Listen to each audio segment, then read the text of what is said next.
Welcome to College Football Monday, a Sons of Saturday live show brought to you by Jack and Coke. I'm your host, PP. I've got Sam Jesse here. I'm laughing because I almost said the wrong name of the show, Sam. But if you are hopping in here live, we appreciate you. You should be seeing this on your X feeds and in YouTube, YouTube Live. That's where we want you guys to come over to. If you see us on X, it's easier to get your comments in and getting your likes in over on YouTube. So do that for us. This is College Football Monday, so it's our national show. We're going to talk about everything that happened around the country in Week 5, and we're going to talk about what happened in Raleigh on Saturday night because that was a little magical, Sam. I mean, it's just nice to win one. You know, like it does feel – I know you tweeted this out. I think some people were saying it a little tongue-in-cheek, but like that's the biggest Tech football win in a while. It really is. Which is crazy. And we'll talk about what – the clarifiers behind that. But yes, very big win for the Hokies. We're going to get into that probably around the bottom of the hour. And we're going to have Cam Underwood from State of the U join us in about 20 minutes. But first, Sam, kick us off with a cheers. My cheers is to the weekend of college football that we just watched. Week 5 was billed from the beginning of the season as one of the best weekends of the year, one of the best slates, amazing games. They all lived up to the hype. We had tons of overtime games. We had 2 overtime games on Friday night, overtime in Oregon, Penn State, overtime in Tennessee, Mississippi State. Illinois, USC was a great game. Ole Miss, LSU was a great game. Bama, Georgia was a great game. And we could just keep going on and on. Pete, I don't know how we're going to finish this podcast in under 2 hours. We're going to try. We're going to try. Cheers, buddy. Cheers, dude. I got a hazy boy here tonight, man. This is a celebration night. I'm having a celebratory beer, but not a it was good too, but not a hazy boy. I'm having 2 of my favorite beers I've had on the show over the past year tonight to celebrate this one. So people, if they watch the show a lot, they might have seen these 2 beers, but if you haven't and you're just catching up here and there, you'll hear about some awesome beers later in the show. Make sure to hop in the chat. Like the video, subscribe, all that good stuff. We'll take any questions you guys got. We are on our march to 5,000 subscribers on YouTube. Gained a ton of subscribers over this past month. As we've said a couple times, firing your coach is good for viewership and business from that end. Maybe not so good on the football field, but if it improves your head coach, maybe it is, Sam, because I think Phil Montgomery proved he might be a little bit better of a head coach than Brent Pry. Yeah, I think we can go ahead and say that with pretty certain standards. Yeah. Week 5 was an amazing weekend, as Sam said. So many good games. Very hard to narrow down our 5-game rundown that we're going to get to in a second. Overtime games that Sam mentioned. We had UVA, Oregon, Tennessee, Georgia Tech. That's not even all of them, but so many overtime games, close games. We also got the news that Sam Pittman is out. This was the worst kept secret, most likely, because, hey, maybe if they beat Notre Dame, he'd still be around, probably, but he was going to get fired this year. They had too many tough games on the schedule, not set up to fail maybe, but set up to have a bad season, and now Bobby Petrino takes over. Yeah, and what could go wrong? So many good things for us could go wrong because they're not a terrible roster, Arkansas. Mm-hmm. Bobby Petrino's already putting his stamp on it, firing people left and right. Oh my gosh, crazy. Like they don't have that many people on staff. You can't afford to fire like 4 guys the first day. It's my show, Sam. That's what he's saying. This is my show. Look at me. I'm the captain now. Exactly. But they are good enough with Taylon Green, if he is locked in and playing, to steal a game or 2. And I would love for them to hire Bobby Petrino because it's one less good coach that would be stolen away from the Hokies group of candidates. Yeah, I mean, not to get too deep into it, but that is a university that can, if they want to, like back up the Brinks truck. Maybe more than any other program in the country. They have like access to a lot of big time donors. Yes, they do. And I really do think they are going to have to make the decision. Do we want to be like 8-4 in football, or do we want to be like kind of what Tennessee did with basketball, where they just like flipped the switch and now they're one of the best programs in the SEC in basketball? Do they want to do that with their basketball team? They've already hired Coach Cal and been very good the last few years. So a decision point time in Fayetteville. Yeah. So that leaves openings of Virginia Tech, UCLA, Oklahoma State, and Arkansas. And then you have the inevitability of Florida, potentially Wisconsin, potentially Auburn, potentially NC State. Yeah. I think there are some really interesting ones for Virginia Tech going forward. Arkansas is obviously a scary one. I think Arkansas is much more likely to go the Jimbo Fisher, John Gruden route than some of the other openings. But we did hear today that Dan Mullen was like maybe potentially gunning for Arkansas. I could see that one working. Although you did mention on the last show, kind of, do you want to get like the sloppy seconds from Mississippi State and Florida? I don't know. I think Virginia Tech still has, if this budget comes to be, I think Virginia Tech feels good at being in the higher tier right now. But if Florida and Wisconsin open up, you're going to be in a bidding war for some guys. Yeah, it's interesting because if Auburn were to open up, Hugh Freeze isn't like a terrible coach. I mean, he could be a candidate at other places. Shoot, I mean, dude, I don't think Luke Fickell's a terrible coach. Right. Anyway, all right. AP poll, Ohio State, number 1, Oregon, number 2, Miami, number 3, Ole Miss 4, Oklahoma 5. Interesting kind of top 5. Some fun teams in there.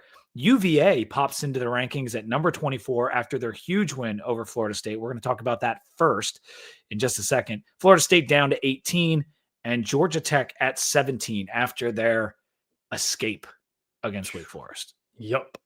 Yeah, they should not have won that game. No, probably not. But you could say that about a couple different teams this weekend. Let's get to UVA stunning Florida State 46-38, double overtime, Sam. Florida State turned it over twice in the first quarter, once inside the red zone, and that set the tone for what was a top 10 upset. It was 14-0 UVA after 2 Morris touchdowns. Florida State would tie the game at 21 in the second and again at 28 in the third, but UVA just kept scoring. And they were making it look easy on offense, too. It goes to overtime. They trade field goals before UVA scores the go-ahead touchdown and 2-point conversion. Florida State looks like they got their own touchdown, but Deuce can't hold on to it. It gets overturned, which was the right call. I can't believe how many Florida State fans were saying it was a catch because it was clearly not a catch. I don't know how you bobble the ball that much. If he would have just stopped sprinting and caught the ball, it would have been an easy touchdown. It's just like he kept running as he was trying to do it. He went the entire length of the end zone, bobbling the ball. And unreal. And they couldn't get in. And UVA got a free timeout and, accidentally sent out the kicking team, but they recovered from that. They won the game in dramatic fashion. There was the crazy field storming that looked like Squirrel White got trampled, but he's okay. Like Mufasa out there, man. It was crazy. There was a lot of memes with Lion King after the game for sure. But first top 10 win for UVA since 2005, which was also over Florida State. Morris was unbelievable though, man. He looked to have injured his throwing hand, and he was still like, I'll do what I need to do. UVA's, like, credit to them. I'm really impressed with how they dealt with some of their handicaps on offense. Like, their offensive line pass protection is not good. Their offensive line is a poor line. And they were just like, oh, we have this running back who just can't get tackled, and we're playing a team who sucks at tackling. Let's just run the ball over and over again. And then when Chandler Morris needs to make plays, he makes plays. Like, his ability to scramble out of the pocket, it kind of looks like a video game. Not in the way that he is, Michael Vick or Lamar Jackson, like with the joystick, but it's like everybody on the defense clears out. And then he's like, oh, I'm just going to sprint forward. And he's fast. And no one's there. And he's so much faster than what you think he's going to be. Like, dude, I got to say, it does give shades of that 2019 UVA team where they just have a gamer at quarterback who can make plays and they know what they are everywhere else. They're not a good defensive team at all. At all. Florida State should have scored more points. Yes. And also, I mean, Florida State had a missed field goal in this game. I thought that, bobbled touchdown pass, interception inside the 10-yard line, all that stuff. But you have to give a lot of credit to UVA because they were clearly outmatched talent-wise, and they just kept going blow for blow this game. 5 total touchdowns for Morris, a 92.6 QBR. You talked about the running game. Each team ran for over 200 yards. Jamari Taylor for UVA had 99 on 27 carries and a touchdown. Castellanos did not have a terrible game, but he deserves some blame for this too. You saw his deficiencies. Like when they that throw to Deuce was an incredible throw. It really was right on the throw. money. Yeah. I don't know how you don't catch that, but you did see, and this is my biggest gripe about it. I texted our thread all the time, like Gus Malzahn, I don't want him anywhere near a Virginia Tech team. His play calling infuriates me. He overthinks everything.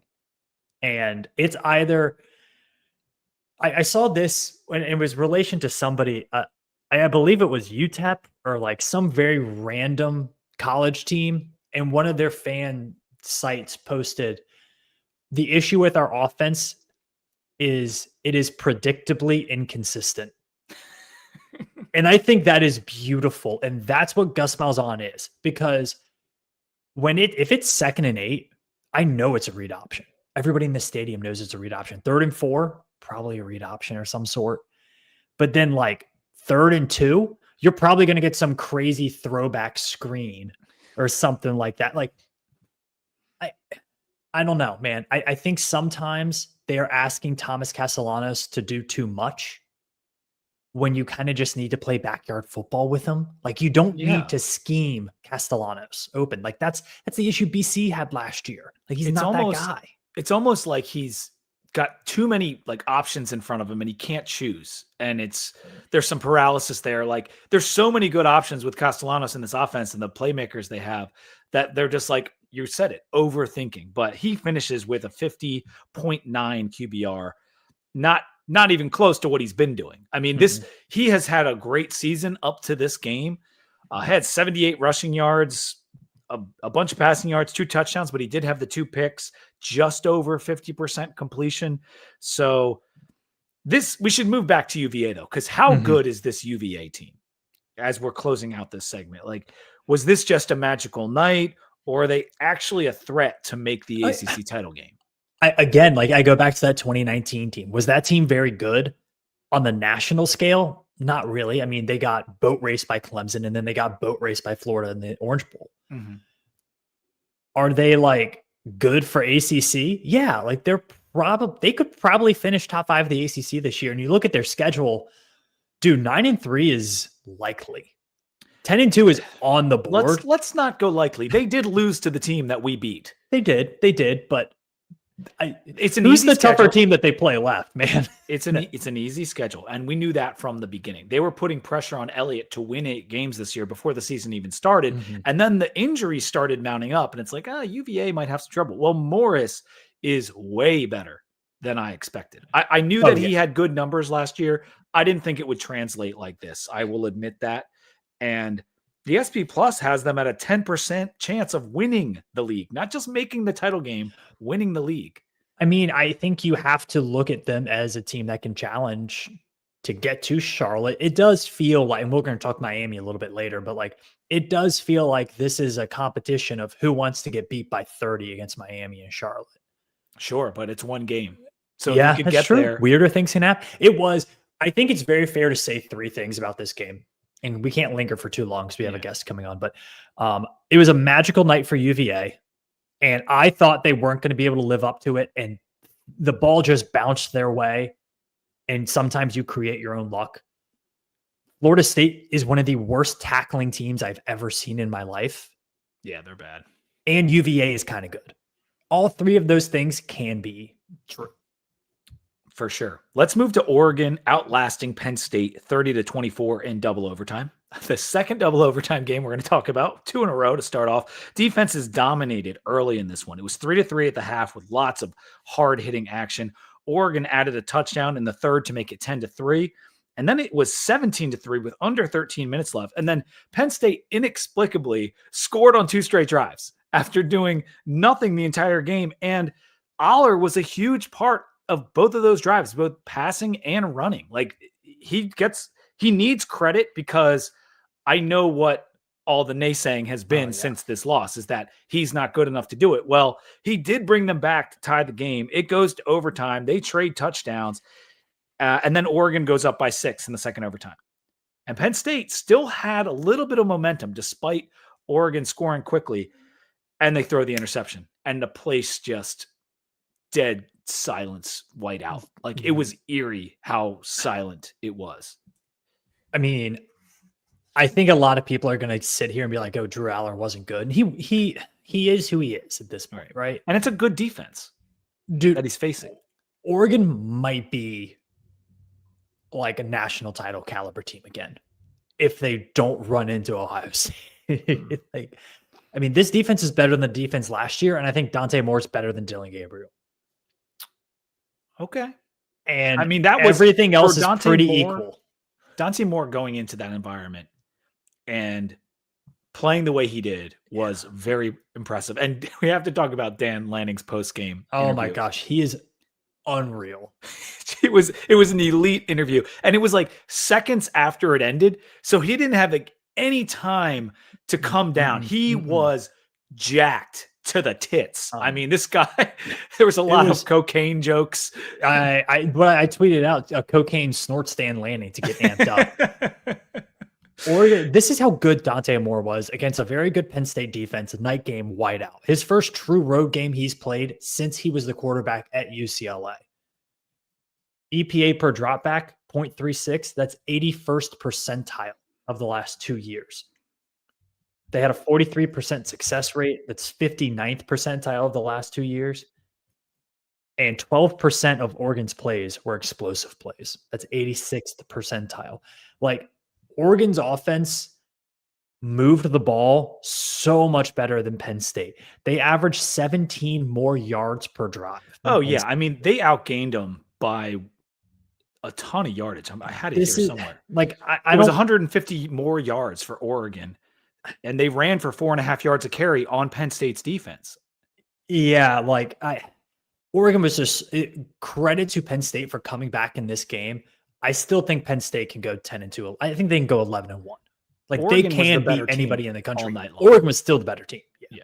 So let me pull this up because it's gotten a lot of talk. Franklin now 2-21 versus top 6 opponents. That's what's on the graphic. And top 6 is kind of a weird designation line, but I guess this is what looked worse for Franklin. So this is who made the graphic. Of course, Frank has to be in there. We have to catch a stray on this.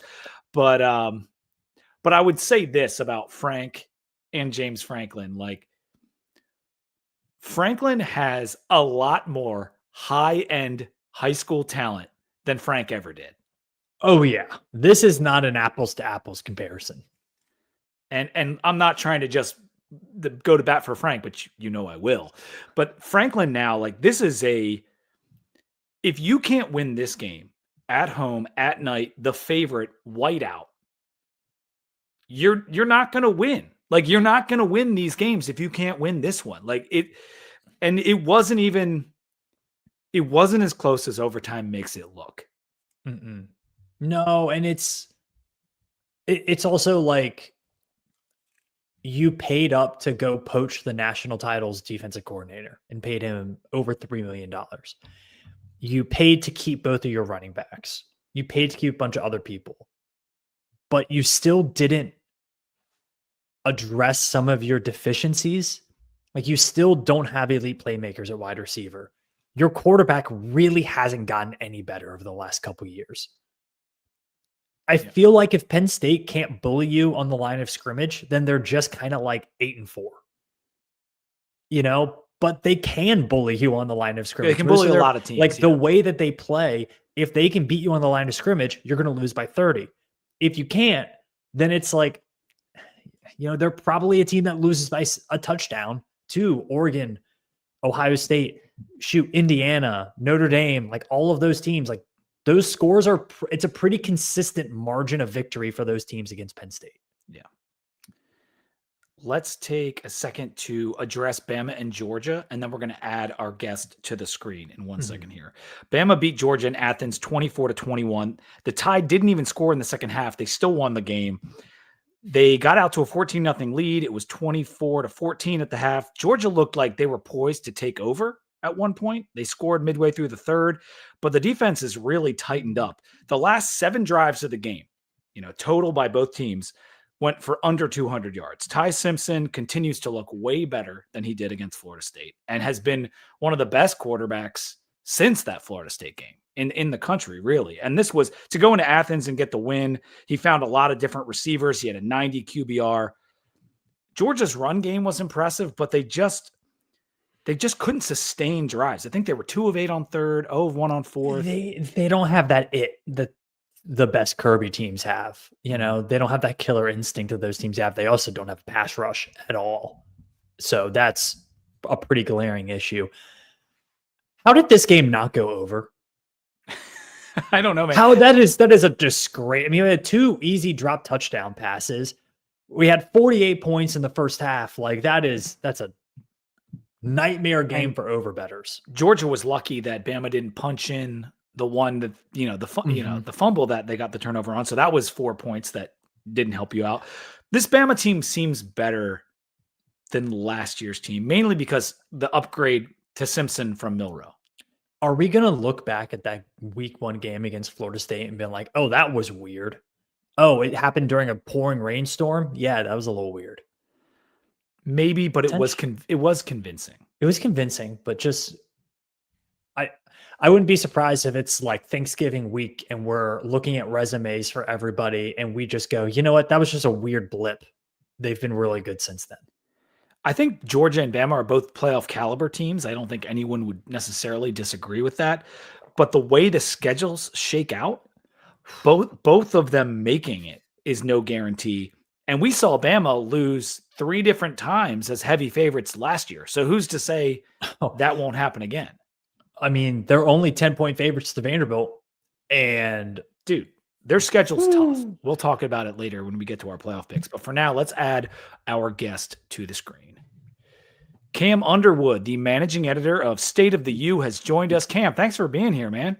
Pete, man, appreciate the invite. I know I was on here last year, the year before.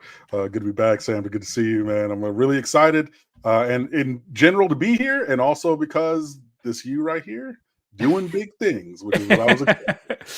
We always welcome anyone that likes to talk some ACC football. Now, the U isn't our favorite ACC team, but like Cam alluded to, last year we previewed Virginia Tech's trip down to Miami, which was one of the most wild and most controversial games of the entire season.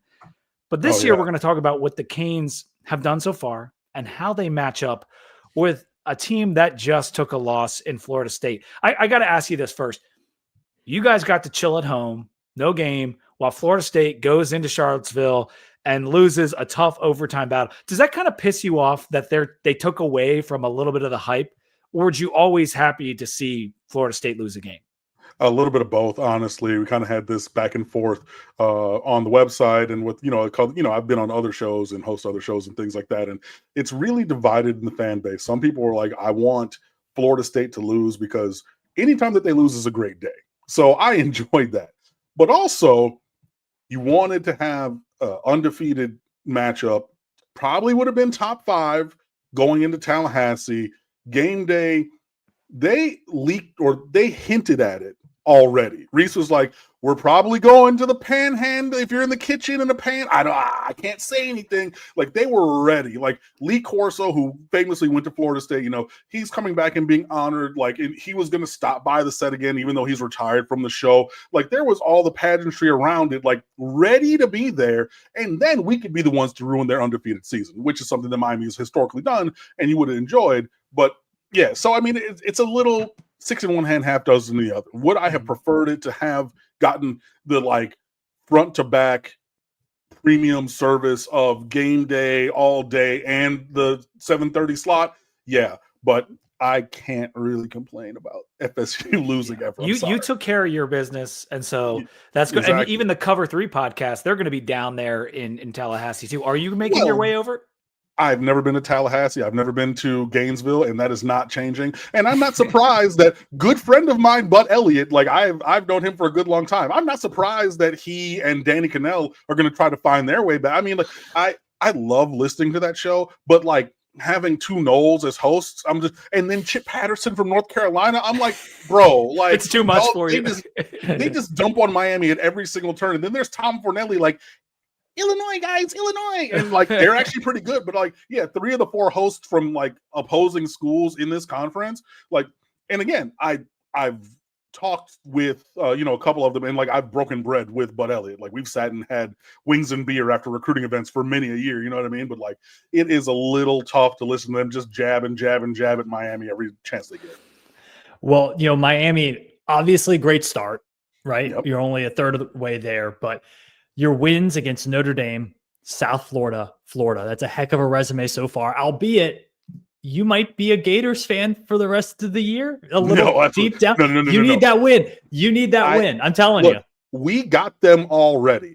I at least, and I'm in the middle of writing a piece for stateoftheu.com. I respect Florida State. I respect nothing about those people in Alachua County. No. They can lose and rot in hell. Like, I'm sorry. So you have this resume. Yeah. And Miami's always talented. But what is it about this Miami team that has allowed them to build this resume and then look forward as, a consensus top 5 team and possibly higher? They're just taking it more seriously. You can tell. And they're hitting a collective level of growth that they needed to get to. When you look at guys who are looked at as All-Americans, as potential first-round draft picks, you're Ruben Bain, the destroyer of worlds. People are talking about him as the single best player in college football through the month of September, right? He's a true junior, right? So he came in as a freshman, ACC Defensive Player of the Year, got hurt on the second play of the season at Florida last year and was not the same. Takes the offseason, sheds a little bit of weight, really works on his technique, really works on his conditioning. Now he's playing to the level where people are talking about him potentially winning the Heisman Trophy. I don't think that it will happen, but he's playing to that caliber of excellence. It takes time to get there. Francis Mauigoa, right tackle. He's probably a top 10 pick. Also a true junior. Took time to get there. When you look at guys who are a little bit older, CJ Daniels, he's a 5th-year guy, but he was doing numbers at Liberty, hurt his heel and still did okay numbers at LSU, but now he's setting the tempo for the offense. Same thing, Carson Beck, a 5th or 6th-year dude, right? And so they have the advantage of age, and then you're sprinkling in the very talented youngsters who are too young to understand the moment that they're stepping into, like Malachi Toney, for example. This guy, it is a travesty that he was ranked as a 3-star recruit. But the thing about it was he was a next year's recruit. He was supposed to be in this current recruiting class. So you can leave him low and then upgrade his stats or, his status through this current 26 cycle, except for he reclassified up, won the award, the Nat Moore Award, as the best player in South Florida over actual seniors. Wow. 5-star recruits. You're Ben Hanks Jr., who went to Florida. There's other dudes, right, who are major All-Americans. This high school junior said, I'm not playing a senior year of high school, and was the best player in South Florida. And now he just steps in and he's the number 1 receiver in the slot, replacing Xavier Restrepo. So when you have this combination of experience and talented youth really coming together, and they're taking on the last little piece there. So you have those two things. You sprinkle on, they're taking on the mentality of the coach, like full stock. When you watch the post-game interviews, they all use the same phrases. And it's not just one phrase. There's many of them that they come up about how they're focusing and how they're preparing. And that professional difference is the thing that I think is propelling the performance to the state that we're seeing, because Miami would kind of be lackadaisical in years gone by. But these guys are now saying, hey, Ruben Bain and Mario Cristobal famously would sit in the bowels of Hard Rock Stadium. And sometimes it'd be, 1 o'clock in the morning and I'd be walking to my car and I would see them, the two of them, just sitting on like a box his freshman year. And Mario's telling him, this is going to get better. We're going to get there. It might not be next year, but we're building this. We got to go through this to get where we want to go. And now we're getting to that place. And I think all those things together are why this feels a little different. That's a good inside baseball scoop there. For all the criticism that Mario Cristobal has taken, we know that he can build a roster. We know that he can recruit, and he's built you guys up on the lines of scrimmage. and they've been great. What position group on this team do you think has exceeded what you thought coming into the year? Oh, secondary by far. Okay. The back seven, secondary and linebacker. Corey Heatherman, the new DC, he coaches linebackers. We needed that play to get improved. For years, I've just said, let's throw numbers of athletic dudes at linebacker and figure out if anybody can play linebacker, because we just need that. And now you're seeing them actually play well, have a couple of issues, like Mo Toure decided to forget about his coverage to the tight end in the Notre Dame game, and he got that 65-yarder, which then led to a touchdown, which led them back in the game. You haven't seen that from them anymore. Wesley Bassett, he's playing well. I know he got a targeting penalty, which was shenanigans, but whatever. But he's every playing targeting well. penalties like that, right? Pretty much. But look, he steps out. Raul Aguirre comes in. He steps out. Chase Smith comes in. He steps out. Bobby Pruitt steps in, and you're seeing a level of performance from multiple guys at linebacker that we hadn't seen. And last year's secondary was like just tissue paper. So when you get guys coming in, guys coming back, and really everybody just stepping their game up, whether it's Xavier Lucas, OJ Frederick, Zechariah Poyser, Jacoby Thomas coming over for Tennessee, and he was the last one after spring who came in when Zaquan Patterson, who I thought was going to start at safety, left. Jacoby Thomas has probably been the best player in the secondary, and I was not expecting that. So, yeah, I would say the back seven of the defense has really exceeded expectations. That's what is interesting about this team, is because some of the guys that, when me and Sam do our previews over the summer, we're expecting to see certain names come up. And there's been other guys that have exceeded. Like, there's JoJo Trader. Like, we expected him to be a guy that's going to contribute. And, like, he hasn't done anything yet. But Malachi Tony comes in as leading the team with 22 receptions as what should be, like you said, a senior in high school. He's a child. You've seen he just turned 18 during Florida week. I think it was like the Wednesday of Florida week, because Cristobal was asked about him being 17 after the opener, and he turned to Cam Gorby, the SID, because they need to verify everything. He goes, he thought it was almost a recruiting question. He goes, "Is that can I say that? Is it true?" And the SID was like, "No, he's 17." He was like, "Are you?" He was like, "No, he's 17. His birthday is in like a couple of weeks." So like the first three games you saw was a 17-year-old just freshly turned 18. That's some European soccer stuff right there. That's crazy. Some Lamine Yamal out there, exactly. Absolutely. So let's focusing on the game on Saturday. Obviously, one of the more, over the last 3-4 decades, one of the more historic, hard-nosed rivalries in college football. It's been a little weird with the streaks. 7 straight for FSU from 2010 to 2016. Miami wins 4 straight after that. Florida State then wins 3 straight, and then last year Miami smokes them at Hard Rock. This is a better Florida State team than last year. I think we're all pretty comfortable saying that. It would be hard to be worse. But I think the talent, if you're going just a guy for guy, I think you lean Miami. I think if you're looking at resumes so far, I think you probably lean Miami. But what about this Florida State team could pose a problem for the Canes on Saturday night? Gus Malzahn dialing up things in the run game that are rule breakers for Miami's defense. We saw this happen in the passing game time and time again last year. If you're thinking about the Cal game, when they sped out to that lead and they had guys wide open, after the game, the DC was like, and even their offensive coordinator was like, Miami put this on film and we drew something up that put their rules against them. So what we did literally broke their rules, and then we had guys running butt naked wide open. I'm not expecting that to happen with Florida State in the run game versus Miami. That is the thing that we've seen in the past, especially with a Gus Malzahn offense, when you have a mobile quarterback like a Thomas Castellanos, like a Nick Marshall before him, like many other dudes in the offenses he's called, where you do some crazy little wrinkles, but you get athletic guys getting vertical on the field, just straight up the field with the ball in the run game, and they can crease you. That's the thing that I'm attuned to, that I'm focusing on, that I need to not see happen. Also, they got another 7-foot receiver who's not really that good, but he's big and fast enough. So it was Johnny Wilson before, who's not great. Deuce Robinson is better than him, but again, 6'6", 6'7", 230. Okay, we got to figure out some way to cover him because he was almost half of their targets last week. It's very much Randy ratio from when Randy Moss was with the Vikings. he's down there somewhere. I'm just going to chuck it up, whichever side he's on.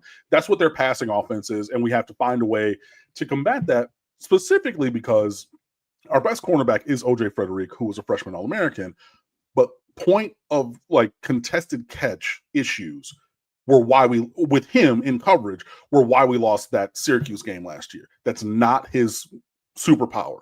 So are we going to put a 6'4" Ethan O'Connor over there? Are we going to try Xavier Lucas? Are we going to put Damari Brown, who's 6'1" and rocked up? What are we going to do to try to curtail just the jump balls? Because I love OJ Frederick. He still needs a mango season to figure that part of his game out. So I would say those two things are what I'm looking at.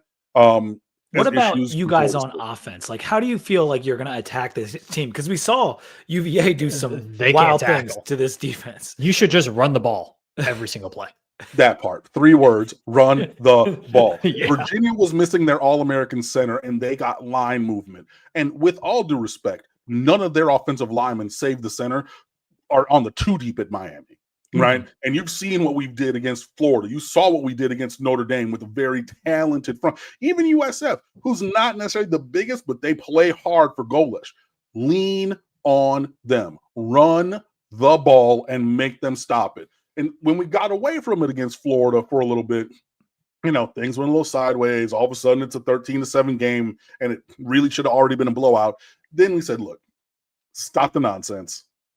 We got Big Mark Fletcher, who's 6'2", 235. And then behind him, we got Marty Brown, who was the Jerry Rice Award winner for the best player in 1AA football, winning a championship at North Dakota State as their lead back last year, if you didn't know that. So now, and he's 6'2", 15-ish. So we got those two. Jordan Lyle hasn't even really played. Gerard Pringle is another speedster who's been out and everything. Like, yeah, we have such diversity there. And then, look, we got Keelan Marion, an All-American kick returner from BYU. You run him on a jet sweep, run him on a tunnel screener, things like that. But yeah, the foundation of everything, this is exactly as Pete alluded to. Mario Cristobal has built Miami up, starting with big dudes close to the ball on both sides of the ball. And especially because he played offensive line, he's going to want this offensive line to really have another signature game. Run the ball. And I don't believe they're going to be able to stop it. I mean, look what happened to Florida when you guys committed to it late in that game. It was just straight Mark Fletcher bully ball. And it's hard to imagine Florida State slowing that down for 4 quarters if they commit to it. And you're right, because Keelan Marion, he's kind of like, he's got hybrid abilities, right? He can do just a little bit of everything. And we've seen him do some things, but like there's more there, And so I feel strongly that Miami is going to come out on top, but that's why they play the games, and it is in Tallahassee. And so I never thought Alabama would go in there and get pasted. So we'll see. The reason Gus Malzahn has a job is because he keeps beating Alabama, and they keep running the same kind of. Look at it, man. Look when he was at Auburn. Look at him now as a coordinator. If he hasn't figured out ways to beat Alabama all these times in his career, Gus Malzahn is not somebody that we talked about. And he did the same kind of stuff because they run the same kind of defense. And Thomas Cassiano is one read and then go. But when you dial up the one read on a wheel and he's wide open and you can actually hit that one throw, not that one throw, but those things. Yeah. So, no, I'm with you. I think that Miami should be able to come out on top. P.S. By the way, the Miami Hurricanes have a winning record in Doak Campbell Stadium. Just want to throw that out there. 14-10 all time. Very nice. I know this is a fierce rivalry, but we've seen some blowouts as of late. Like, I mean, the last 10 years or so, there's been a handful of blowouts. Do you think this could go that way, or do you feel like this is going to be more of like the nail-biting instant classic type? Somewhere in between. I think that Miami wins by a touchdown to 2 scores. I do think that it has been weird that there have been flipping 6 touchdown blowouts in the last 6 years. Like we had one, they had one against us 3 years ago. We had one against them 3 years before that. It's been wild swings, but yeah, I don't think so. And unless there are a lot of turnovers, it would have to take something like 3 or 4 turnovers or things like that. I don't think that they're deficient in talent to the point where we line up and just blow them out in the same kind of a way that's happened, again, both ways, because they did it to us as well. It happened both ways in this rivalry recently. So I think it's more of a normal game, but I think eventually Miami does get some separation on the scoreboard. Sam, you want to spin this forward schedule wise? Yeah, I mean, my number one question to you was not going to actually be about this week's game. And it wasn't going to be about games in October. It was going to be about the issues Miami has had, because you know what? Miami's going to be up to play this game. I have no worry about that. Mm-hmm. My issue is when it's 30 degrees and windy and slightly raining in Blacksburg the second to last week in November. Mm-hmm.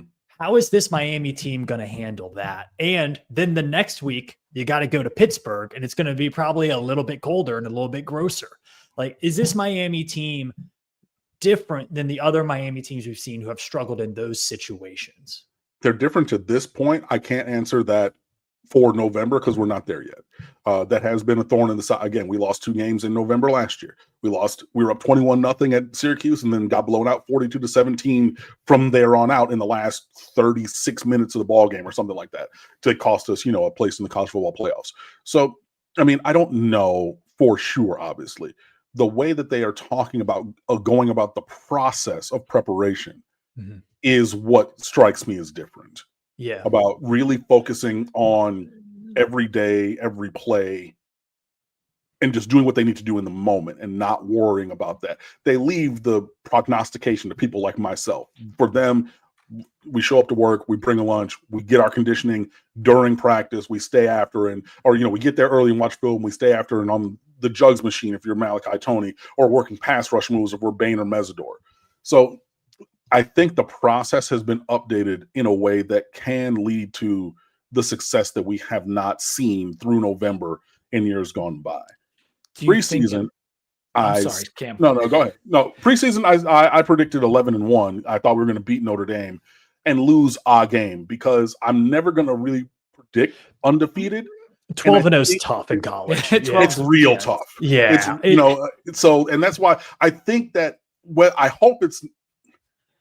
I can't say that I hope it's not November because, then you look earlier and it's like, do you lose to a Louisville, who I sneakily hate, by the way, or SMU and losing to the Dallas Hurricanes because anybody who transfers from Miami goes to play for Rhett Lashley on the north side of Dallas again. It's just I can't pick one that I think I feel good about losing because we should be the better team. We're going to be favored in every single game this year for here on out. You know what I mean?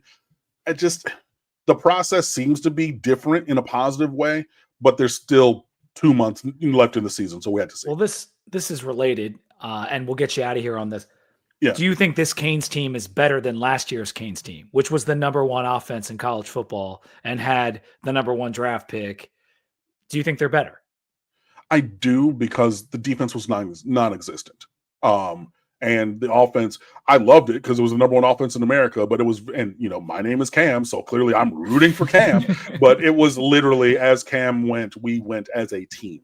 It was really unsustainable. And then you had some injuries on defense, and then the former coordinator tried to cover for some of those injuries with alterations to scheme that didn't work, and just issues with communication where you would see guys literally, I remember Mish Powell in 3 different situations.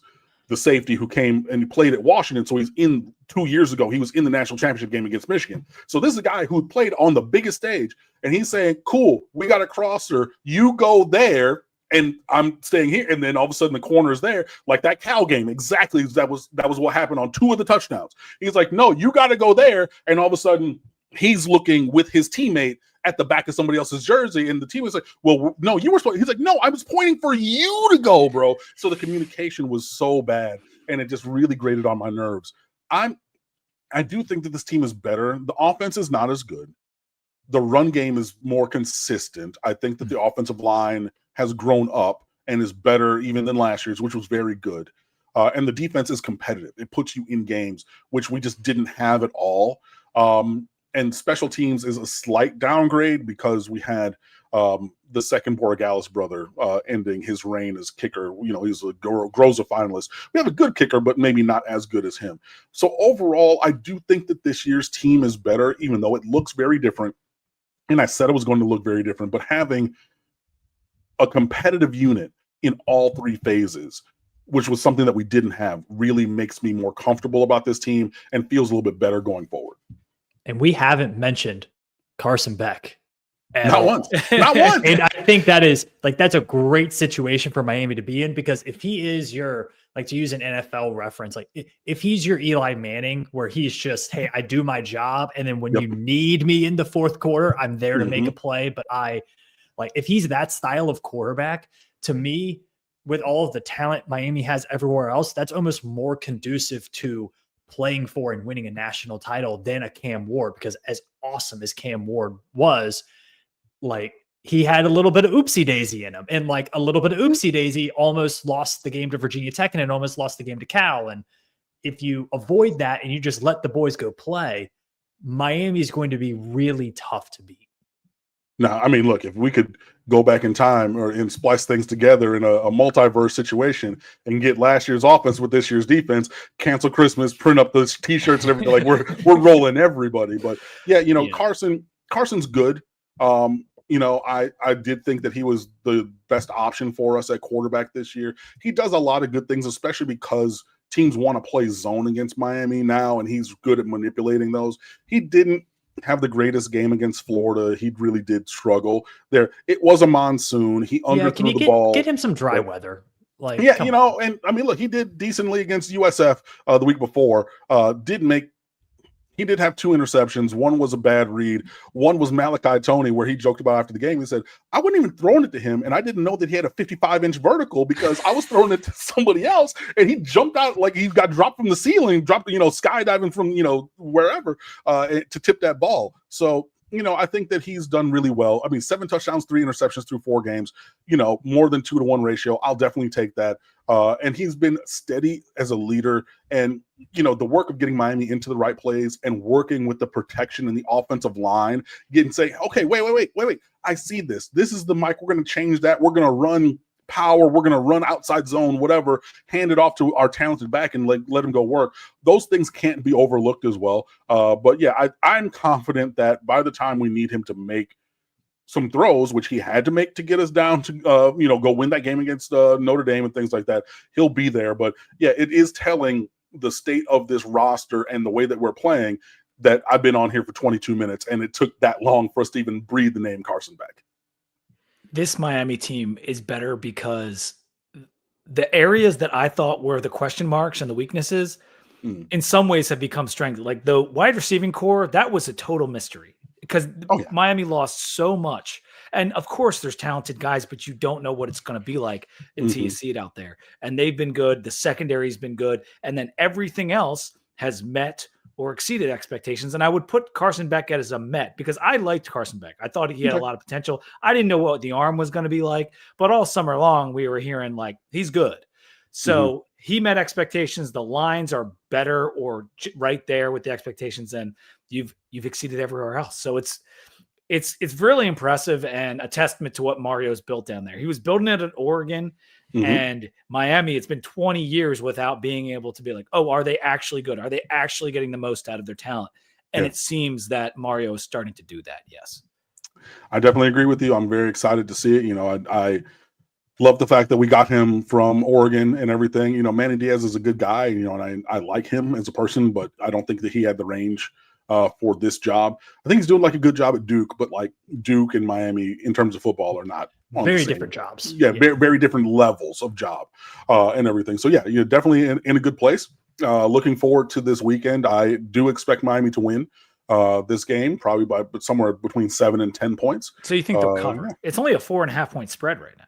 Right. It opened at 4.5. I saw it got bet up to 6 the other, in a quick couple of days. So the line is moving in Miami's way, and I think that's more indicative of where the teams are. I don't think it's a 18.5 line or something, like against USF, which we covered by double, but or things like that. But yeah, I do see Miami as clearly the better team. And I hope that they come out and continue to perform to that level and, show that on the scoreboard on Saturday. As we say goodbye, what do you got going on over State of the U? What's your cadence over there for people that might be seeing you for the first time? Yeah, man. Well, again, guys, I really appreciate you having me on. StateOfTheU.com is the website with SB Nation I've been running for 13 years now. I've been contributing over there for 15 years. So it's been a good long time.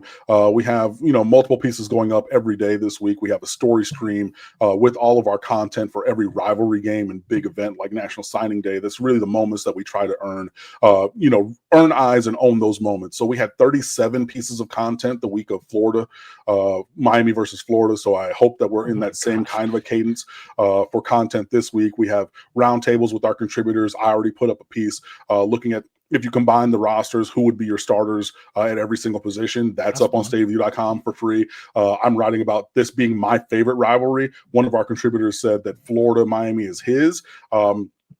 This is mine. I was a freshman in 2000 for that epic game with Chris Winkie and all those guys when they missed that tying field goal late at the Orange Bowl and everything. That was my induction by fire to this rivalry. And it really that cemented it as having a place in my heart. So we have all of that and more. So, I don't know if we're going to get up to 37 pieces this week. I'm going to try my best to get there or more. But those are the kinds of things you can expect at stateofview.com. So please come over and fan with us. Let us know that you're there, and everything. And hey, we're going to have plenty of content when it gets to Virginia Tech week 2. So I know that we don't see you until November, but you're going to be there soon. So we'll be talking about that also. Like we might have some life right now. Like we might not be the worst team in the conference. So watch it.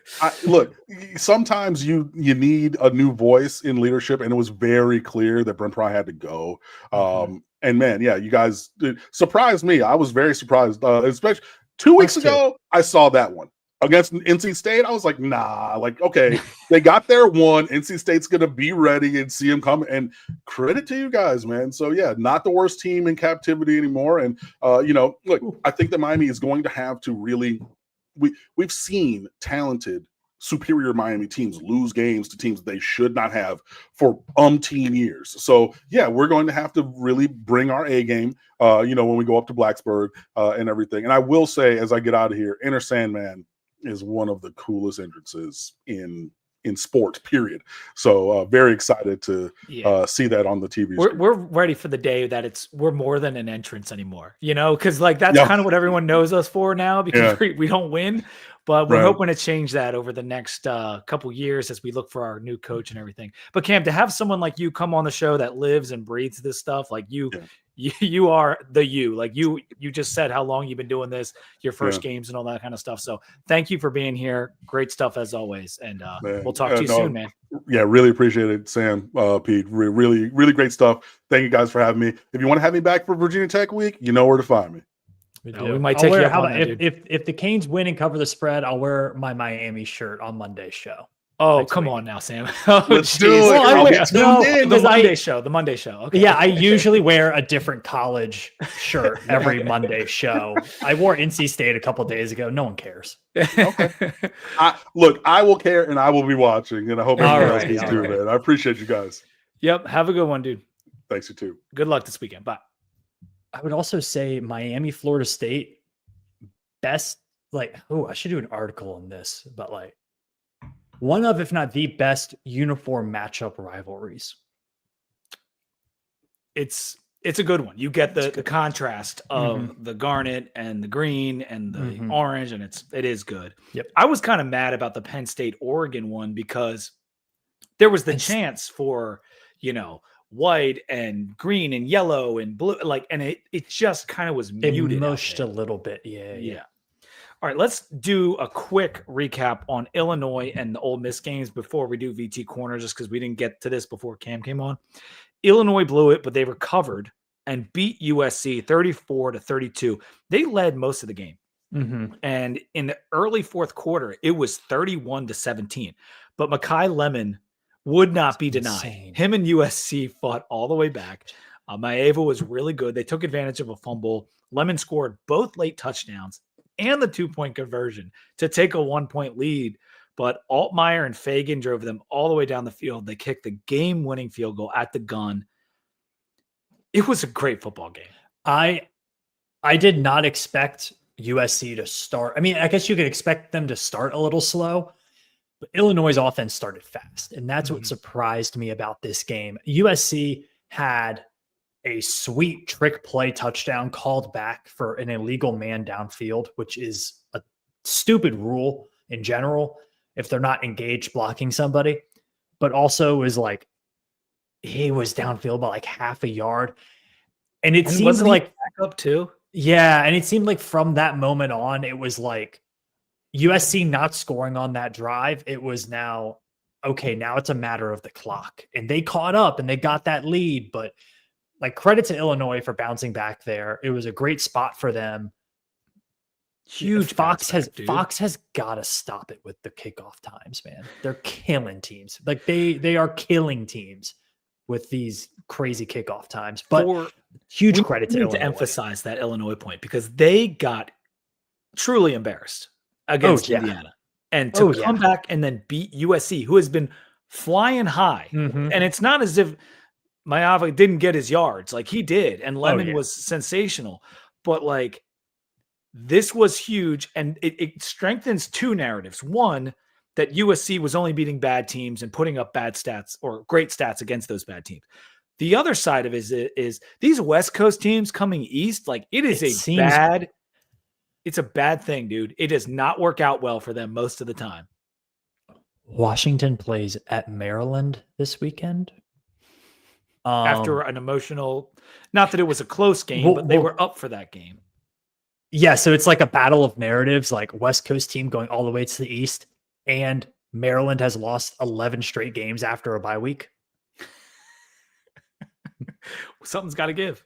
Something's got to give. Ole Miss takes care of LSU 24-19. This honestly wasn't that close. They let LSU hang around. They could have put them away a couple different times. Ole Miss was up 24-13 when LSU scored a touchdown, but they missed the 2-point try. So, they're trying to run out the clock, and the Rebels needed a 4th down completion to kind of seal the game, which was completed to Daquan Wright, by the way. Yeah. He's been pretty good. He's been at Ole Miss for a couple years now, but he's gotten a lot better. But that LSU offense is terrible. They're so bad. Like, this LSU team might not be that good. They might, dude, they got outgained by 230 yards. I mean, it was clear 24-19 is really nice to LSU. It was clear that Ole Miss was the better team. Ole Miss had like 22 more yards per drive. They just dominated this game. They couldn't stick it in. And I think that might it's similar to the Kentucky game where it was like, okay, you're clearly the better team. You're getting all these stats. Why aren't you scoring more? Mm-hmm. So maybe that's something to watch with this Ole Miss team. But I mean, you have to consider them, the way the schedule lines out, as one of the favorites in the SEC. They might be the best team in the SEC. Because I think Trinidad Chambliss, they didn't know what they had with Chambliss until Simmons got hurt. He's got a lot of dogs. And I think he's not giving this job up. No, he's got 314 pass yards in this game, 74 rush, touchdown, 87 QBR. He's been doing this for a couple weeks in a row now. He's got an awesome name, which has to add value. It's huge. I'm not betting against a guy named Trinidad. And if they didn't have the fumble in the end zone and 14 penalties, or maybe it wasn't that many, but it was a lot of penalties, they would have handled this game like big time. And that's the thing for me, though, with Ole Miss is they did it against Kentucky and they did it here. Like, can you do it 3 times in a season? Can you do it 4 times in a season where you don't step on their throat and you commit the penalties? Can you survive? You can't, because Arkansas almost got them. Yeah. So I think there's going to be a game here in the next 2 or 3 weeks and Ole Miss is going to get upset. I don't know where it is, but it's going to happen here in the month of October somewhere. They have a certain identity and it hasn't changed because unlike Miami, they didn't change the defensive coordinator, right? It's still Lane. That's the heart and soul of this team. And they lost to Kentucky last year and they lost in a have-it spot against Florida last year. And so, and his quarterback threw a bunch of interceptions. Now, maybe Chambliss isn't that guy. Maybe Chambliss will be the guy, but he's still very inexperienced. So we'll find out soon enough. Before we get to VT Corner, I need to tell you that College Football Monday is brought to you by Jack and Coke. 2 legends, 1 can, Jack and Coke. The #1 cocktail in the world is now available in a ready-to-drink can. You can see that can right on your screen. Jack Daniel's Tennessee Whiskey mixed with Coca-Cola Classic, Coca-Cola Zero Sugar, Cherry Coke, Vanilla Coke. They've got them all. They also have Jack and Ginger. They've got Jack Honey and Lemonade, all these different RTD ready to drink additions. And you can get the mix pack now with cherry Coke, vanilla, or sorry, I should say Jack and Cherry, Jack and Vanilla, and Original all in one box. And they're stocking them all the time. I see them out at my store. And they also have the Jack and Blackberry liquor, which is awesome as well. As Billy has tried it and he said he liked it. So make sure you guys are checking out Jack and Coke in your local grocery and convenience stores. And when you are drinking those Jack and Cokes, make sure to drink responsibly. 2 legends, 1 can, Jack and Coke. Pardon me for 1 second, Sam. Yes, and the Jack and Cokes go quick, by the way. So if you don't see them at your grocery, like go check back the next day or so, see if they get restocked. Because especially if you're in a state that has, like, they could potentially be in the liquor store in your state, depending on your state's laws. So check that out as well. Hold on, changing our background for us. If you're a New Yorker, they're in the liquor stores. Everyone's favorite segment of College Football Monday, VT Corner. Virginia Tech beats NC State 23-21, Sam. Saturday was a special night. That was a special night. Oh. Now, the whole game was not a blast to watch. We got Sam pouring one up for us. But the result was one of the most satisfying I can remember in the last handful of years, 10 years, what have you. I'm not saying it was the most, but it was up there with some of the best, most satisfying games. And at the end of this segment, I want to ask you of some of the other satisfying ones on your radar screen. And if you have satisfying wins that Virginia Tech has had over the past decade or so, put them in the chat. But this game, Love got us on the board early. And this kid he's so freaking good, man. He's so freaking good. He hits the 39-yarder. We followed that up, or they followed it up quickly with a touchdown. And then we put up 10 points in the second quarter. We took a 13-7 lead into the half. At halftime, Sam, are you thinking like, okay, we look a little bit different on defense? Yeah, it looks like we're going to compete. I think you saw it from the first few possessions of this game. Like the first possession defensively, really solid. The second possession, NC State kind of marched down the field on them, and then you were like, okay, that tracks a little bit more. But then they responded from that, and like nothing was easy for NC State all night long. It did look totally different. It did. It did seem, and they take that early lead in the third quarter, 14-13. But as the quarter was winding down, we got the game-breaking run by Terrion Stewart. We scored on the next play, and it was 20-14. NC State put up a 10-play, 75-yard drive. That started the fourth, and they took yet another 1-point lead. But we were able to get in position for a field goal with 6.5 minutes left. We hit it, but there was a delay of game. And you could see it coming a mile away. Like that, they're calling for it, and I guess it was on the snapper, but like I don't really know exactly, or couldn't hear or whatever. But we get the delay of game. Of course, the field goal goes in. So we see it go through the uprights, and we're like, crap, he's got to do this again from 5 yards back. Well, what do you know? John Love is the man. And he hits a 48-yarder, perfect kick, and we take the lead. And like, so then it's getting closer to the end. We have that 4th and 1 in our own territory. As soon as we got the 4th and 1, I like said to myself and my wife, we're watching the game, I'm like, we got to go. And then as like, here's the question of the game, and they're taking the time to think about it. And I'm like, oh God, I don't know what, like I'm the coach, like it matters what I think, but I'm in this inner turmoil in myself. Like, should we go? Should we not? And when they came out and did the, like, trying to get them to jump, I was like, phew, like that was like me, like, okay, we're going to punt. Like that is, okay. How did you feel in that moment? Okay. So I tweeted out, like, so Virginia Tech actually had a similar situation. They had a 4th and short on their own side of the field earlier in the game, went for it, got it by like a yard on a QB sneak. And it wasn't the easiest QB sneak, but like got it comfortably. And I tweeted out, I said, Phil Montgomery learned from his predecessor's mistake. Like, this is not a good enough offense for you to just say, we'll score next drive. Like, you got to keep the ball and do some ball control and move down the field. So I was like, yeah, he learned from that. And then he got that. And I was like, man, I think I wanted to go for it because A lot of people did. A minute here, and here's why. Initially, I wanted to go for it. A minute 50 is a very long time in college football, even with no timeouts. And you only have to they have a decent field goal kicker, and you only have to get in field goal range. And I was like, dude, I know exactly how this is going to go. And the third thing was in the second half, the one thing NC State had going for them on offense was their slot wide receiver, who was like motioned out a little bit wider than a slot wide receiver normally is, was basically just running a post into the zone, and it was open every time. They ran it 4 or 5 different times. And I was like, man, they complete 2 of those, they're in field goal range, unless this is a great punt. And so my eyes, I was like, they've started to complete some passes. They have a good kicker. Go for it, win the game. However, he's like Phil Montgomery, who did say he wanted to go for it at the end. Like, and Kyron wanted to go for it, which is exactly what you want your quarterback to say. Like, the last thing you would want Kyron to say is like, "No, you should punt this," right? And he's huge, and like, yeah.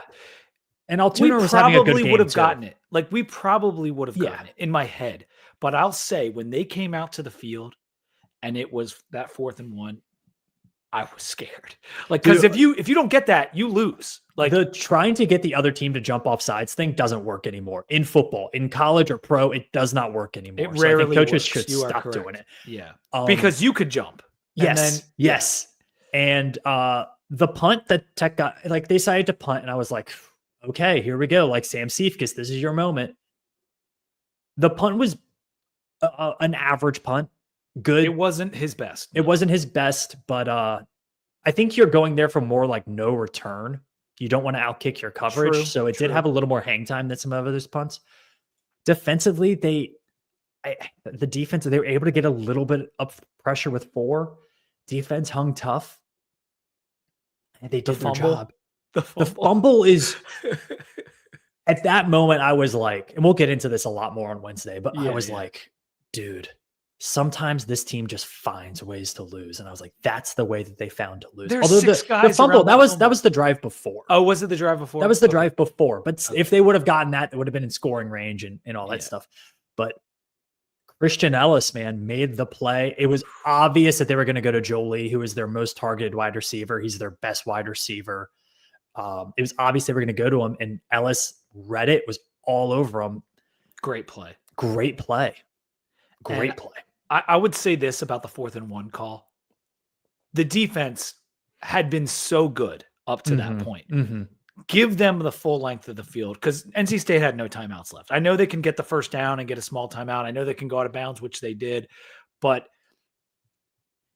with how good the defense has been playing in that game, and the fact that, like, it was a huge risk. Like, you have this chance to win. Like, give your defense a chance to do it. If they can drive down the field and kick a field goal, which is no guarantee, without turning it over either, because there hadn't been, the turnovers in this game. I was thinking, like, they might force something and have a turnover too.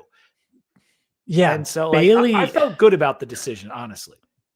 Bailey is making a concerted effort this year to not put the ball in harm's way.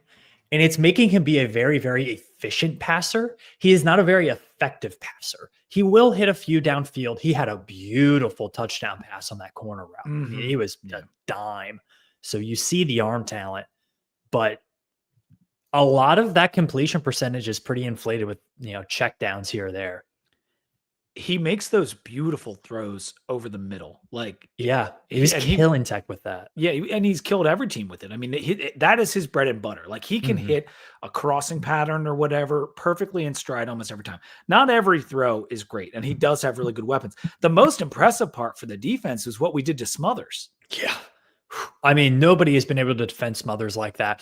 I thought really good, like, Virginia Tech did it not just with like dominating their offensive line, but from linebackers coming up and making plays. Caleb Spencer, we talked about him last week. Oh my gosh, the dude played amazing. You nailed safety. This, man. You had safeties coming up and making plays. Like, he's not a guy that you can tackle with the first player. He's too patient of a runner. He's too wiggly. You need the second defender to come in and make the play. And Tech did that more times than not. Only a couple times did Tech have the missed tackle and there goes Smothers. It only happened a couple times. A stat that I wanted to bring up that's related to that. And I don't think I've talked about this year. It's called highlight yards for rushing. And basically, it's after you get 5 yards down the field, after the offensive line kind of does their job, how many yards do you have after that? Okay. Virginia Tech had 136 rushing yards that were after 5 yards after the line of scrimmage. I mean, yeah, that's mostly Stewart, but Hawkins ran well in this game too. NC State had 9. That's it. 9 yards. 9 yards. Yeah.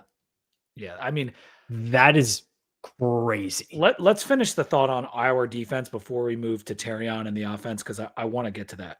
But Caleb Spencer, Isaiah Cash, Noah Chambers, Shelton Robinson, like these guys had coming out parties. Mm-hmm.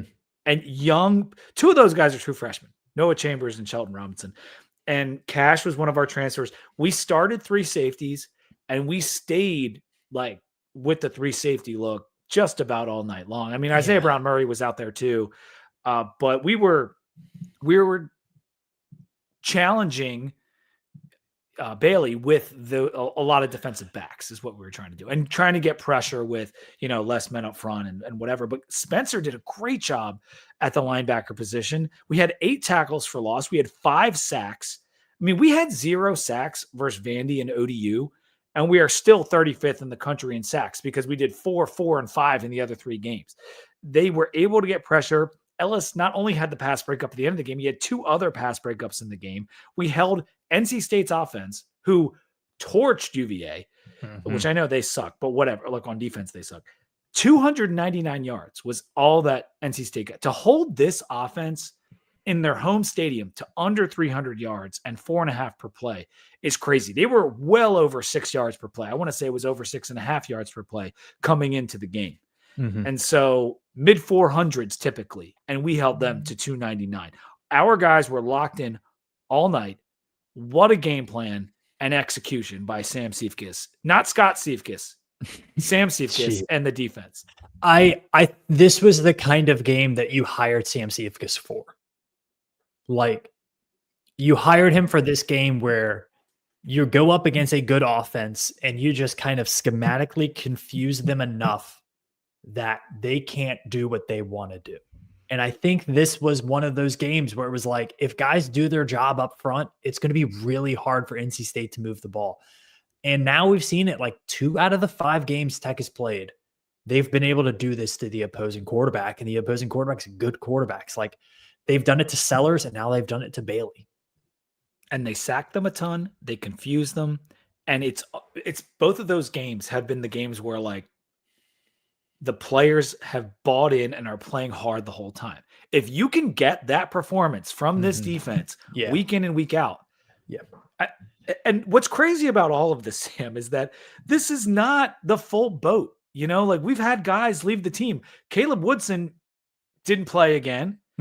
I mean, he may be serving his suspension. He may be thinking about other things. He may be dealing with an injury, but whatever. He was on the sideline. Burgos isn't on the team anymore. Joncom's not on the team anymore. We're playing true freshmen, and they're playing as best as they've played all year.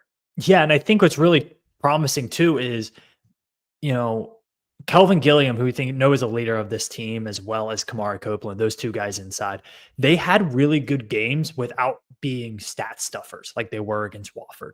Like, I thought they just didn't get pushed around in this game. And that was our fear, right? Like, going into this, like, okay, if the defense doesn't play with that attitude, NC State can score 45 points, and we can't keep up with that.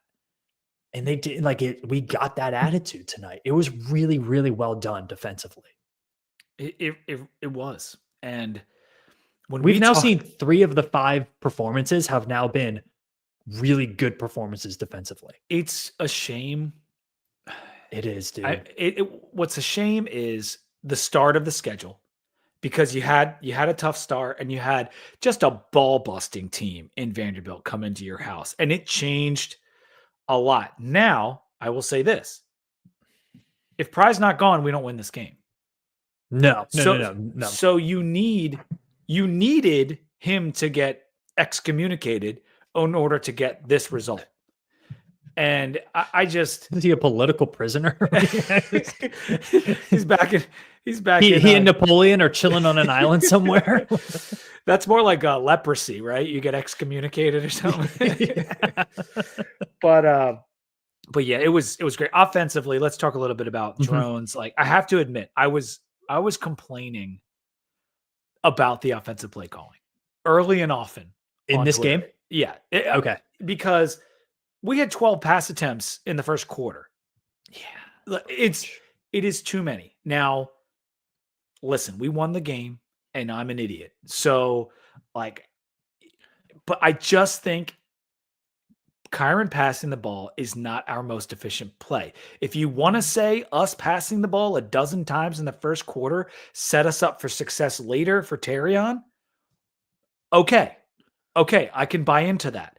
But going forward, I don't think we're going to see these run pass splits with the strength of that we're seeing on this team. I'd agree with that. And I think, you look at the beginning of this game, first off, the first third down of the game, it was like a 3rd and 6 or something like that, was a beautifully designed play to get Isaiah Spencer open on an out route. Like, it was, you had the motion, moving the defense. You saw they were pushed back. Like, it was a beautiful, beautiful play. And I was like, that is what this team needs to do for Kyron. Like, scheme him open some guys early. And they did.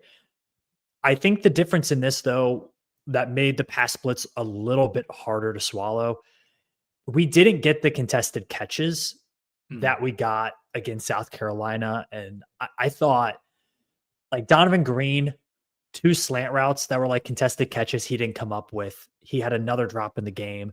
Snook Peterkin had a pretty bad drop.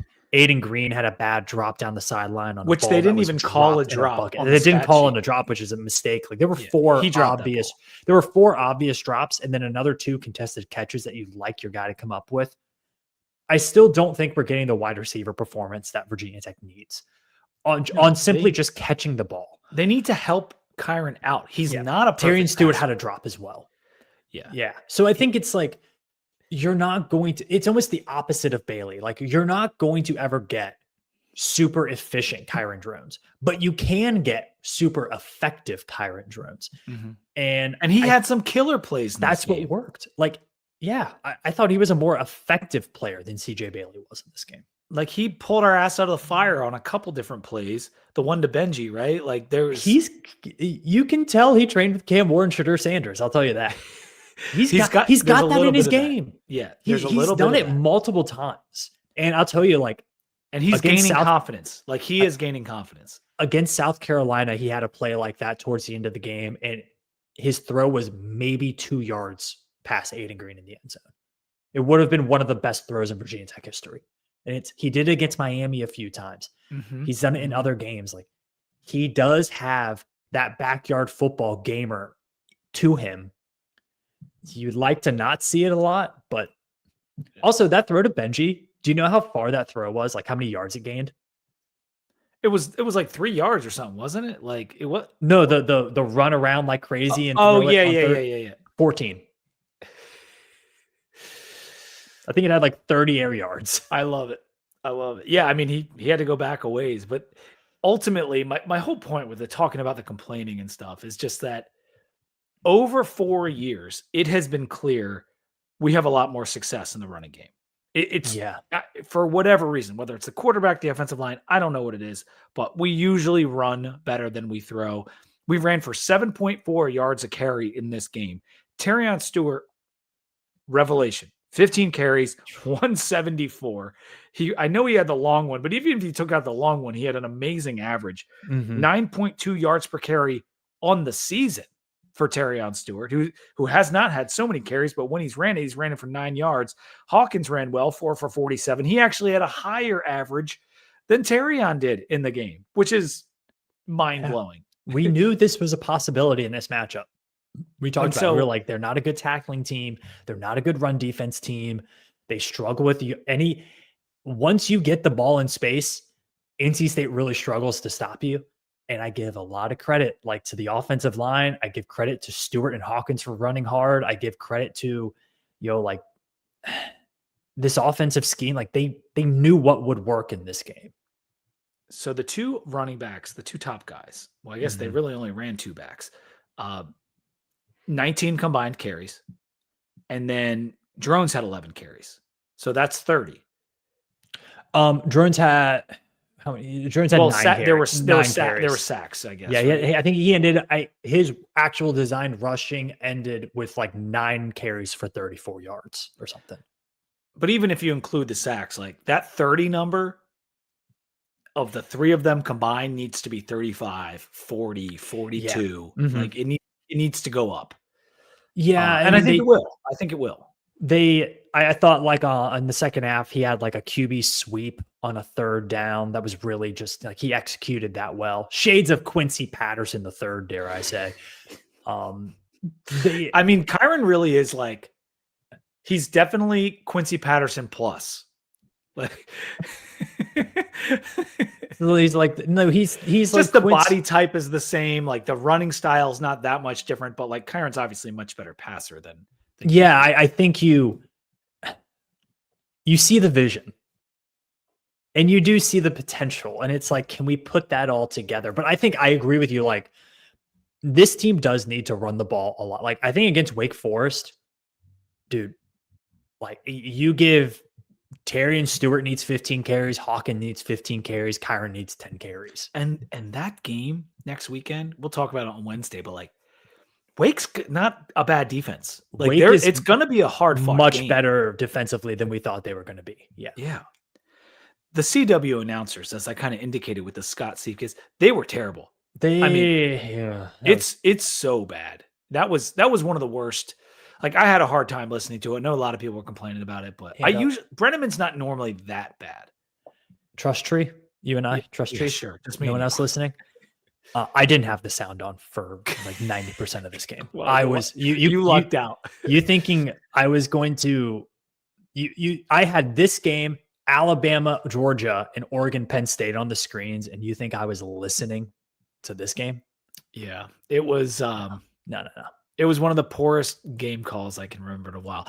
Austie says, I was so excited when they hired a coordinator with serious head coaching and game management experience. Mentally preparing for Pride to be excommunicated, in quotes. Pillow pet Hokie Bird stands tall and proud. And you're damn right, Austie. He's up on his hindquarters, gobbling away. So, as we close out VT Corner, I mean, we're going to talk a lot more about this on Wednesday. I know I tweeted something out that I wanted to talk about the explosiveness of Virginia Tech's offense in this game. If I'm like wrapping it up and putting a bow on it, this type of performance was the vision for 2025 Virginia Tech. Like scheme enough stuff on offense. You went out and you got a running back that you really like. Kyron takes care of the ball and makes a few plays here and there. And then your defense is nasty and confuses the opposing quarterback.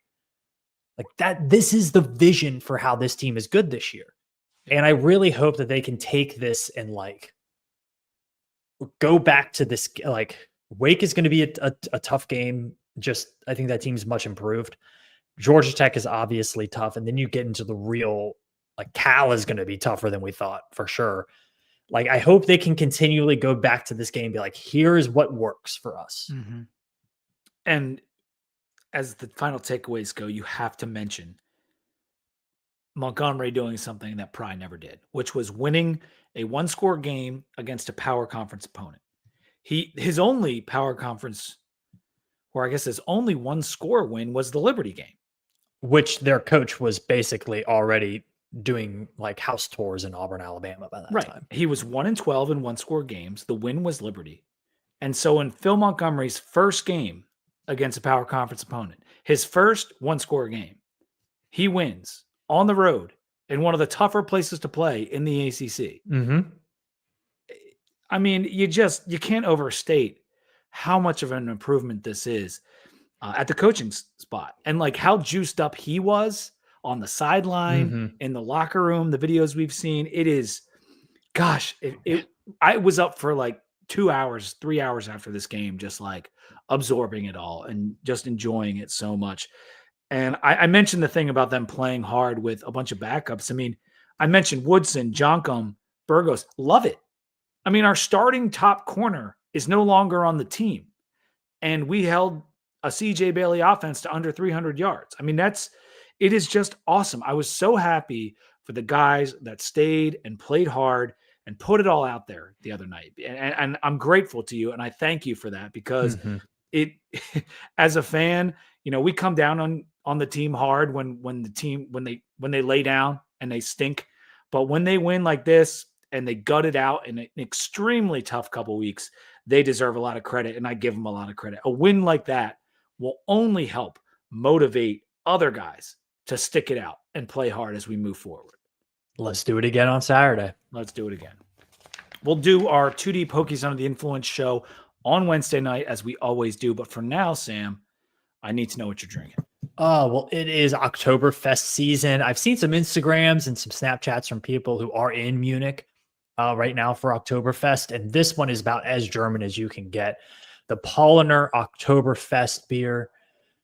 It is as classic Oktoberfest as you can get. It's a great one. And it's not the greatest beer you've ever had, but you do kind of want to be eating some sausages and a pretzel and maybe some cucumber salad on the side.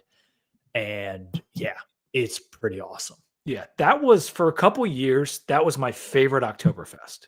And it's now, really good. Some of my tastes have changed, and some of the other ones that have come out are really good. That one's been around forever, but the Paulaner Oktoberfest it's very, very good. I am drinking the Vapor Rings. Cheers.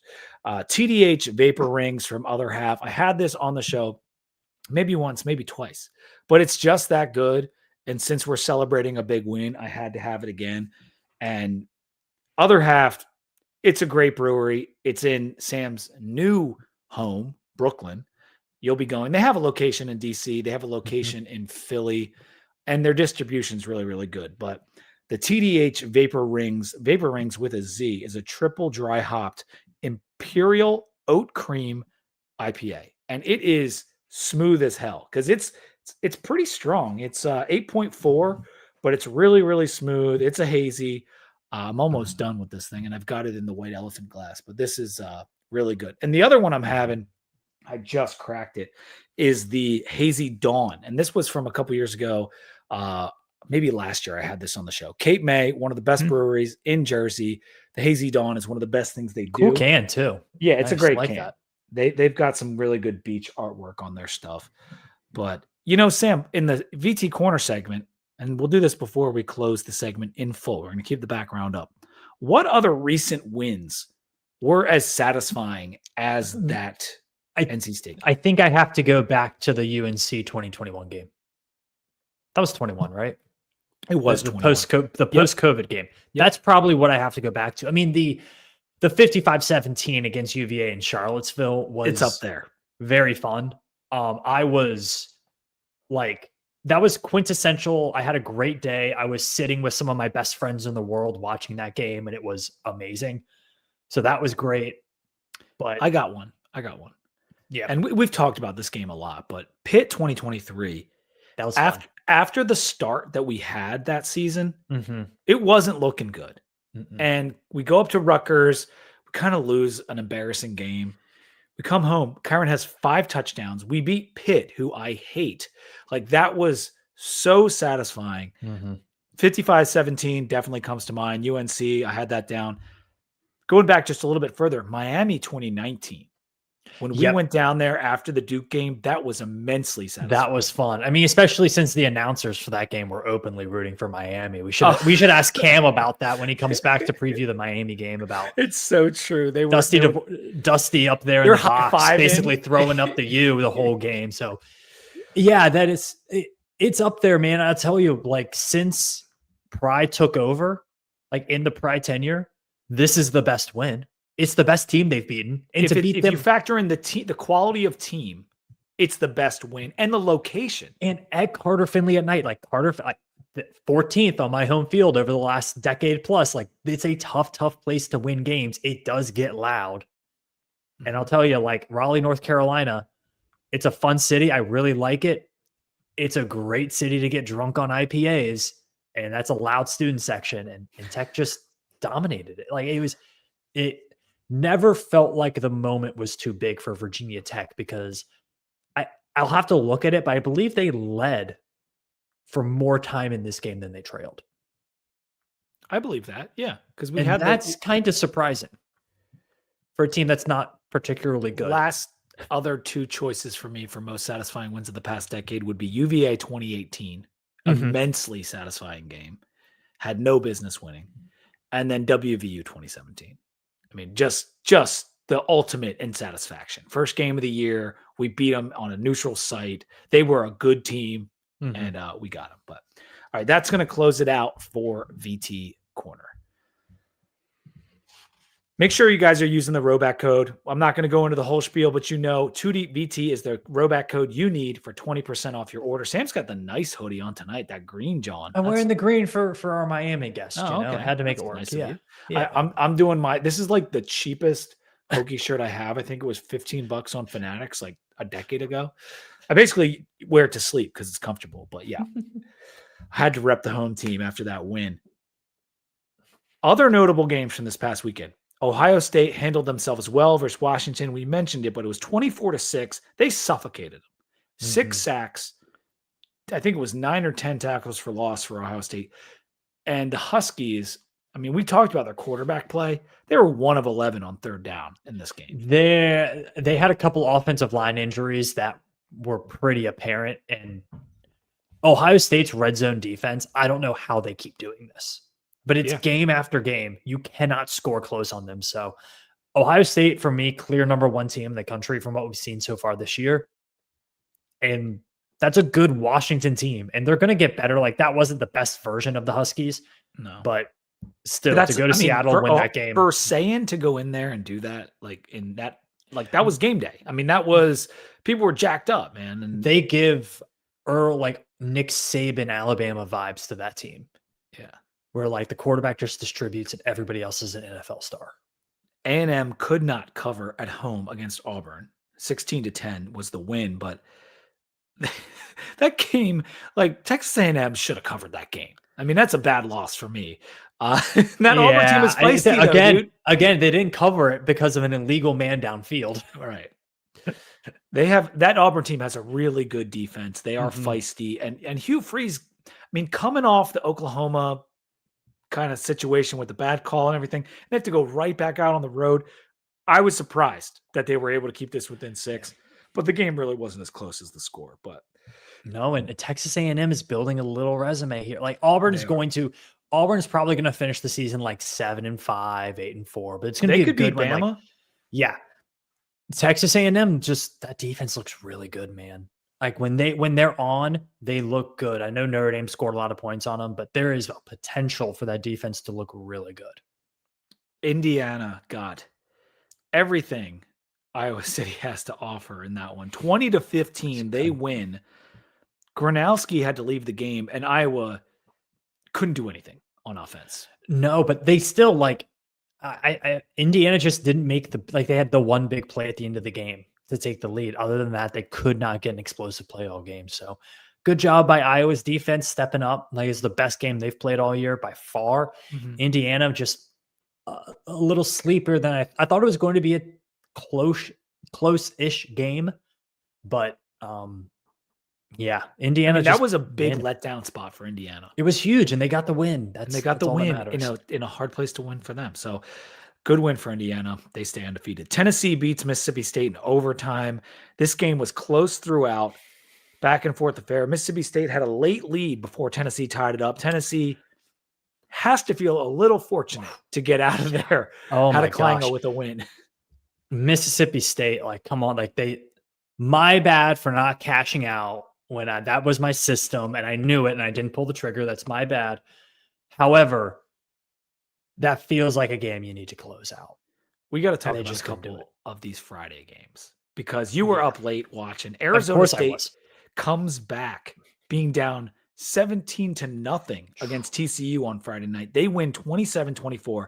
And the most inexplicable thing, this is one of the ones I went to bed and I woke up and I was like, I can't believe I won that bet because I had Arizona State -2.5. It looked dead in the water. And this is a big oof from TCU because Hoover, he kind of leaves the ball dangling out there at the end of the game. I know the game doesn't come down to one play, but it was a big play. And Hoover, he leaves the ball, gets stripped out of his hands. Arizona State recovers and they They kicked the game-winning field goal. I mean, Yeah. I think both these teams will be heard from again, but this burns for TCU.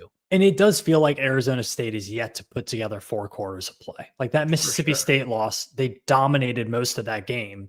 Mississippi State just makes the play, a miraculous play at the end of the game. In this game too, like TCU got out, hit them quick. Arizona State kind of dominated the second half of this game. They missed a field goal that would have put them up earlier. Like it does feel like Arizona State is going to be like sneaky 10-2 heading into the Big 12 title game. And like, oh, look at that. They popped into the top 10. Are they going to make the playoff? Like that's going to happen with Arizona State. Arizona State has Texas Tech at home and then at Iowa State. TCU has Iowa State at home and then at BYU, which Provo is a very hard place to play. You don't go into Provo and come out with like, I might be wrong about BYU this year after Retzloff. I might be wrong. I thought they were going to be bad. They're good. They got a win in Colorado this past weekend. Houston mounted their own comeback against the Beavers. They win 27-24. Both me and you were on the Beavs. Now we got the cover, but I was hoping. I will say this as a guy who has a stake in Houston going over this year. This was good for me, but of course I wanted the Beavers to get off the schneid. Dude, they were clearly the better team in this game. Clearly. And this is why special teams are important because they had 2 blocked kicks. Their field goal protection, I've never seen worse ever in my life. It was horrific. I thought Oregon State just outplayed them. Houston just kind of went turbo mode at the end of the 4th quarter to score. So credit to Connor Wegeman. Houston is they're 4-0. They're sneaky, man. Like they survived. That's a tough place to play. They on a weeknight, like they survived. And it's like that Big 12 is still wide open. And Iowa State's still undefeated. Houston's still undefeated. BYU's still undefeated. Like that's a weird conference, man. There's going to be some cannibalization, most likely. But if there's not, yeah, it does feel like Texas Tech. We'll get to this with our is that our last game we're going to go over? Just Notre Dame spanking Arkansas 56-13. Hilarious. Saw it coming. I mean, Arkansas, I feel bad for Pittman because that team was playing hard for him. And then this was a total smash spot for Notre Dame. Like perfect timing for them to get it. I wanted to run through these last handful. We already talked about the Buffs. Cincinnati beat the Jayhawks 37-34, wild game. Iowa State moves to 5-0, crush Arizona. Utah crushed West Virginia. Dampier had 5 touchdowns. K-State handled UCF for their first loss. Baylor took care of OK State. Vandy crushes again. Scar beat Kentucky, which I thought that could have been a spot where Stoops steps up and beats them. But Memphis, Tulane, Navy, Boise all win. Hawaii beats Air Force to go to 4-2. How about the Warriors? I'll tell you what, Timmy Chang is doing a job down there. They already have a win with a backup quarterback, and now they got him healthy again. I'm blanking on his name. Oh, I can't believe I can't. Air Force's defense is really bad. It's Air Force overs might be a play. Yeah, might be a play. New Mexico beat New Mexico State in that rivalry, and ODU beat Liberty 21-7. Liberty is now 1-4. Sam, Liberty is shit. Dude. 1-4. They're so bad. I love credit to ODU for winning. Liberty, you're bad. Yeah, and Liberty's not done yet. They got UD in a couple weeks. There's some games coming up for them that are going to be difficult. Does Liberty make a bowl? No. Their only win, they don't have an FBS win yet. Their only win was to Maine, who is a not great FCS team, and that was a tie game in the 4th quarter. Should we hire Chadwell? No. Chadwell's on his way to coaching at Liberty Christian Academy in Lynchburg next year. Yeah. Best QBRs of the weekend. Number 1, CJ Carr. Number 2, Altmaier. Number 3, someone named Lunch Winfield from Louisiana. I think his name is Lunch. Number 4 was Lenoris Sellers against Kentucky. That was a nice weekend for him. Rocco Becht at 5, Pavia at 6, and I'm going all the way down to 7 because number 7 was Chandler Morris of UVA. So some familiar names on that list for us. We have to talk about Georgia Tech and their struggle against Wake. Brent Key is a very good football coach. Brent Key picks and chooses the games that his teams care about. Mm-hmm.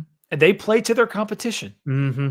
They do it regularly. Wake was up 20-3 in this game. And Haynes King is relentless. And I should say inevitable, because he just made that comeback himself. Like he really, really did.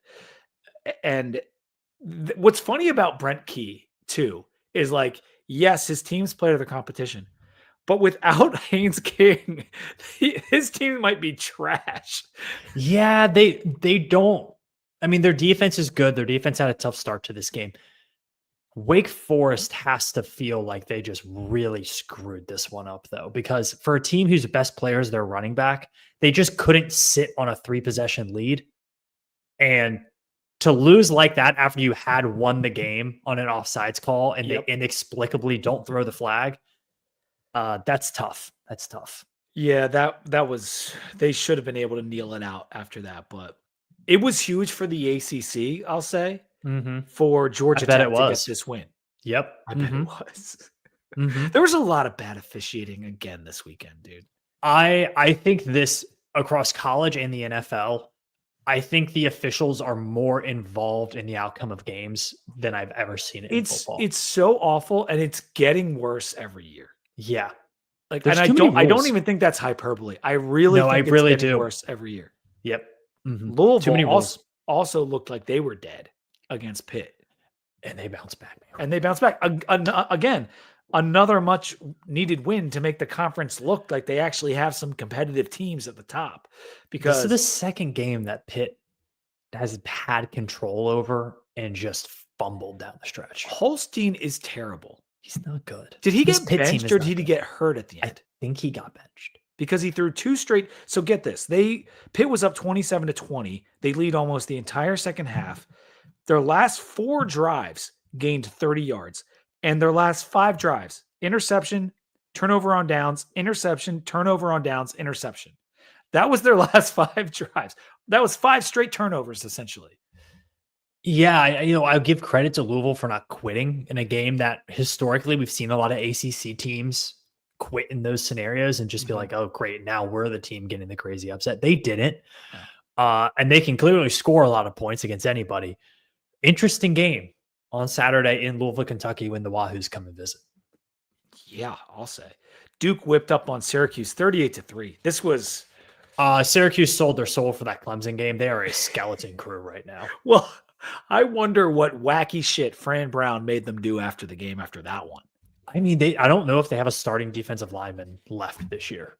Yeah, they are hurting for sure. Cal beat BC 28-24. Stanford got an out-of-conference win against San Jose State, a game I was definitely nervous about. Stanford wins by 1 point. They put up 481 yards of offense. Branson threw for 444. He's getting a little bit better. I know he was really bad early on. He's getting just a little bit better. 444 is a lot, man. Whatever happened to San Jose State's sleeper college football playoff Colby's he took it on the... First of all, Colby had, which we love Colby, he picked us on the money line this week. So shout out to Colby Dan at the Sports Gambling Podcast, The College Experience. Make sure you follow him because he is one of the best handicappers in the game. He had 2 fatal flaws when we had him on the preseason show. One was San Jose State sleeper pick. The other was, I think, Pitt. Like he was high on Pitt. Yeah. But we don't fault Colby too much. We all have some misses. It happens. It happens. Yes. But yeah, he did have us on the money line. We were exchanging some messages after the game. And I texted you guys that. I was like, he likes us. He locked us up against the spread. And it was just so hard to know for Virginia Tech what we were going to see. We just didn't know. Me and you went over it in detail, how we were right there with that NC State team. And they came to play. Playoffs? Let's do playoffs, man. All right.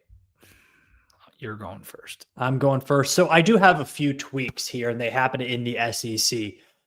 I have replaced LSU and Texas with Alabama and Ole Miss. I think right now, from just a resume standpoint, the Tide have a great win at Georgia. And the way that they're playing, I think they should be in. Ole Miss, undefeated, really good win over Tulane. good win over LSU. Kentucky on the road, good job. Ole Miss, A&M, and Georgia, they stand. Georgia, I'm not going to fault you too much for that loss to Alabama. The road win at Tennessee now looks a little bit better.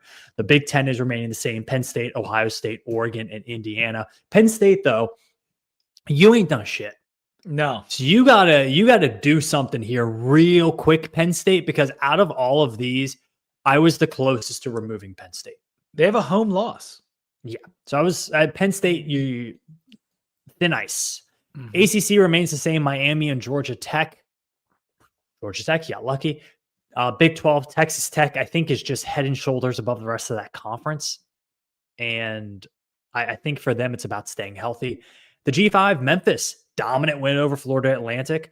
One of the best rushing attacks in the country. But I do want to point out in the G5, there are some other teams to keep an eye on. North Texas, starting to just playing really well. They have a big game next week in Denton on a Friday night versus the South Florida Bulls. That could go a long way in determining everything. Navy is still winning games.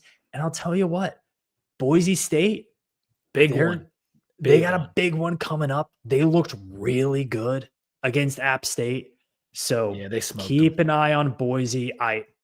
Just keep an eye on them. Keep an eye on them. And then Tulane, that Ole Miss loss might be a throwaway. Tulane's just got to keep winning and taking care of business. So the G5 is a really, really interesting right now. Oh yeah, there's lots of teams, and some would even say ODU deserves a mention. I mean, JMU is also up there. JMU looks dominant in the Sun Belt right now. I think the Sun Belt is just, there's not a lot of like big wins that you can get in the Sun Belt right now. Like I feel like JMU and ODU have to play, right? I think they play like next week, like in 2 weeks or something. It's coming up. Yeah. So I think I would lean JMU. I think they're better. Yeah.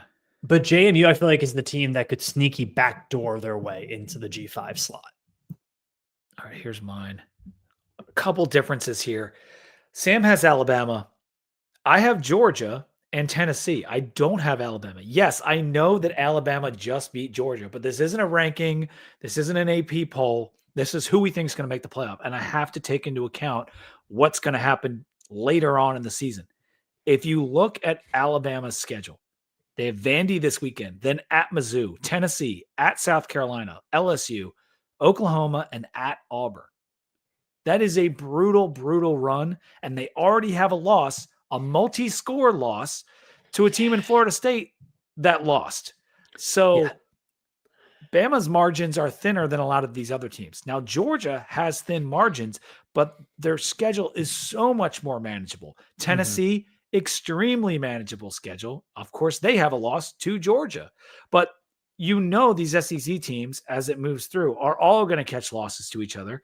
And I still think Georgia is one of those teams where they're going to play great and beat just about every team but Bama, because that's what they've done for a decade. This is Georgia against Alabama. They have one win in the last 11 games. One, and it was the national championship. Yeah, it was a pretty big one. It was a big one. But look at this, Sam. 1 in 10. Crazy. There's only 2 of those games are in Tuscaloosa. So it's not as if Alabama has the home field advantage for most of these. How did that happen? They've got an Alabama problem. Now, how are they not playing this game in Tuscaloosa Every other year, because they weren't in the same side. Weird. So it was a weird rotation. Weird. And then they added teams. Regardless, they met in Atlanta a bunch. Imagine trying to make money off college football and not scheduling Alabama, Georgia every year. It seems nonsensical, but you have to keep in mind that Tennessee and Alabama were the rivals on the other side. And that is a good rivalry, Bama and Tennessee. But you had Ole Miss. Something I do want to point out about Ole Miss. oh yeah, let me go back to this real quick. Yeah. Easy schedule, right? Easy schedule. They have a bye week and they play Wazoo. Should handle that. And then they go at Georgia, at Oklahoma, versus South Carolina. Then they have Citadel, Florida, and then at Mississippi State in the Egg Bowl. Do you think that at Mississippi State on the Friday night after Thanksgiving is going to be an easy game for Ole Miss? Ole Miss could end up 9-3. They absolutely could. But here's the thing. They just beat an undefeated LSU team. They're undefeated themselves. So I know it's hard to trust in Ole Miss.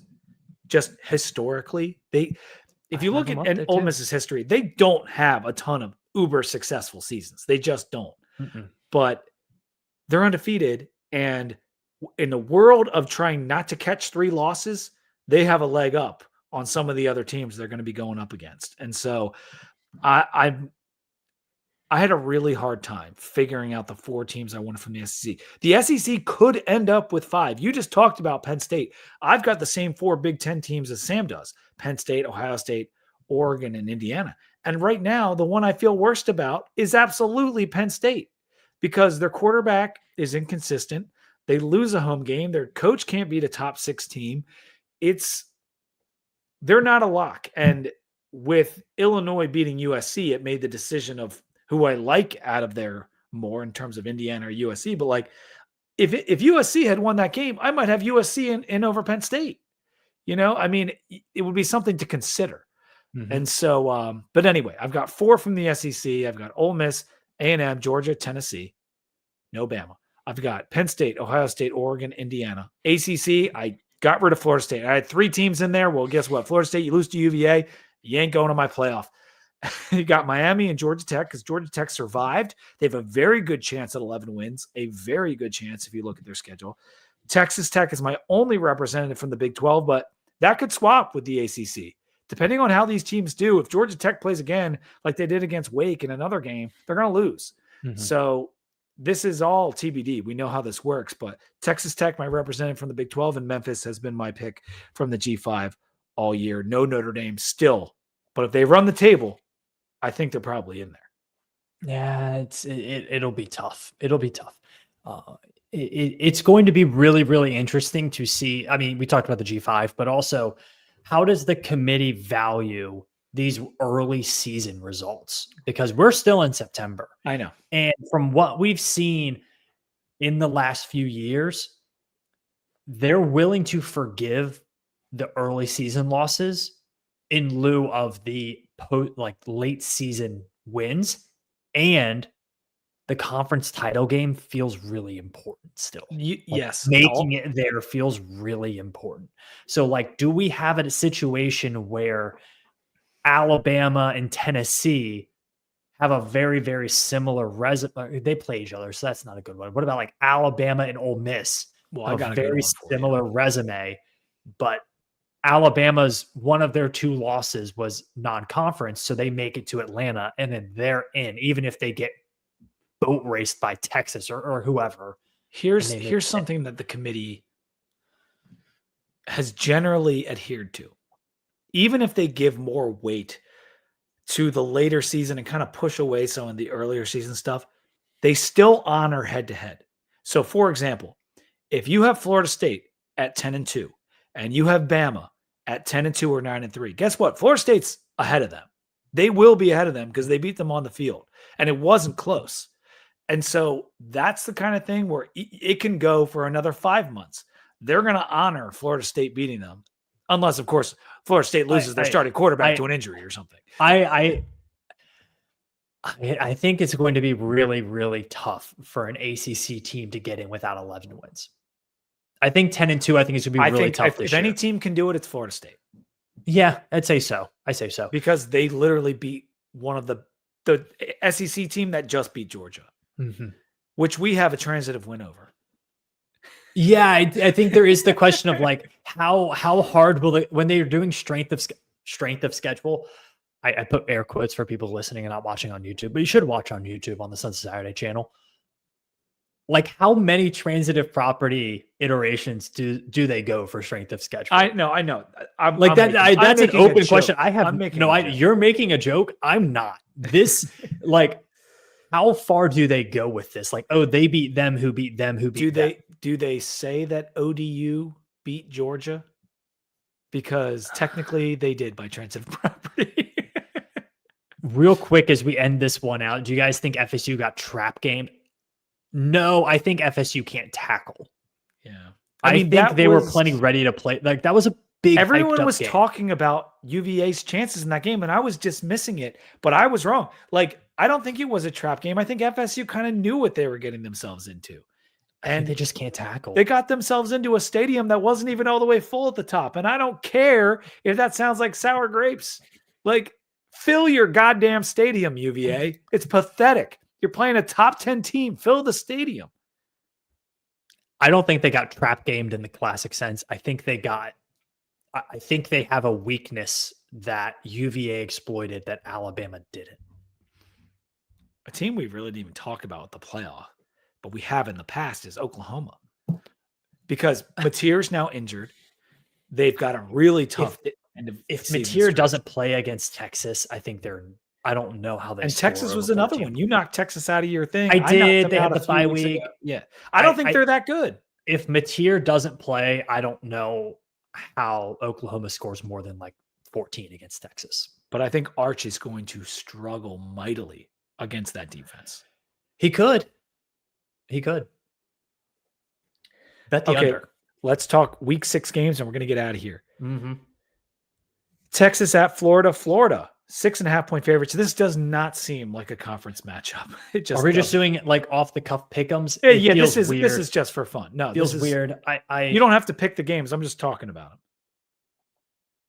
I think we could see an Arch coming out party in this game against a good Florida defense. Yeah, I think you could see a Florida team that kind of says, screw it, we're not going to do this anymore. I thought we could see a Texas loss. Steve Sarkisian with an extra week to prepare, though. Yeah. Wouldn't it be hilarious, though? It would be funny. Vandy at Bama. Bama 9.5 point favorites. That's a big spread. That's a big spread.